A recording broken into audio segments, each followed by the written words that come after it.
সারা রাজ্যের সাথে সাথে স্বরূপনগরের প্রেক্ষাপটেও 10-12 দিন ধরে চলা অতিবৃষ্টি ভয়ঙ্কর ক্ষতির মুখে স্বরূপনগরের কৃষককুল। বৃষ্টিতে সবজি ফসলে জমেছে জল। কি অবস্থা শুনে নেব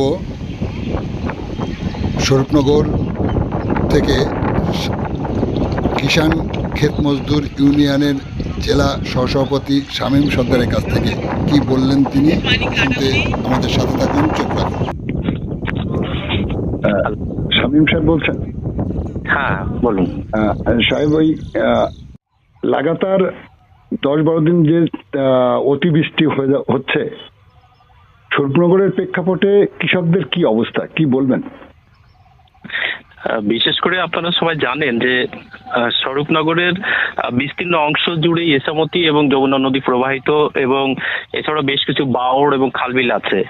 সেখানে দাঁড়িয়ে এই যে অতিবৃষ্টি এবং লাগাতার যে বর্ষণ হলো, তাতে করে দেখা যাচ্ছে যে কৃষক, এবং আপনাদের আরো একটু স্মরণ করে দিই, স্বরূপনগর কিন্তু মূলত কৃষি প্রধান বা কৃষি নির্ভর এখানকার অধিকাংশ মানুষজন। সেখানে দাঁড়িয়ে একটা বিপুল অংশের সবজি এখান থেকে উৎপন্ন হতো, কিন্তু বর্তমান যা পরিস্থিতি সেখানে দাঁড়িয়ে দেখা যাচ্ছে মাঠের যে পেঁপে গাছগুলো ফলন ছিল, সেখানে অধিকাংশ জায়গায় পেঁপে গাছগুলো ভেঙে পড়েছে, এবং এই যে অল্প মাঝে মাঝে যে রোদ্দুর উঠছে, তাতে করে দেখা যাচ্ছে যে পেঁপে গাছের গোড়ায় জল জমে পেঁপে গাছগুলোর মাথা সব হলুদ হয়ে গেছে। এবং পাট, বিশেষ করে পাট একটা অর্থকরী ফসল, সেই পাটের গোড়ায় কিন্তু সব জল জমে গেছে। কিছু পাট কাটার মতো হয়েছে, আর কিছু পাট কিন্তু এখনো কাটার মতো হয়নি। এছাড়াও যে কাকরোল, পটল বলুন, যেগুলো বলুন, অধিকাংশ ক্ষেতেই জল জমে গেছে। কিছু কিছু জায়গায় সবজির মাথান পড়ে গেছে, এবং জল জমে যাওয়ার পরে সব থেকে চাষিদের মধ্যে এই মুহূর্তে যেটা দুশ্চিন্তা কাজ করছে, সেটা হচ্ছে এই বৃষ্টি বা এই নিম্নচাপ কাটলেই যখন সূর্য উঠবে, তখন এই সূর্যের আলো পড়ার সঙ্গে সঙ্গে কিন্তু এগুলো কিন্তু পচতে শুরু করবে। এই জায়গায় দাঁড়িয়ে পরিষ্কারভাবে বলাই যেতে পারে যে চাষিদের কিন্তু খুব দুরবস্থা স্বরূপনগরের চাষিদের। কোন এলাকায় বেশি ক্ষয়ক্ষতি হয়েছে বলে মনে করছেন স্বরূপনগরের প্রেক্ষাপটে?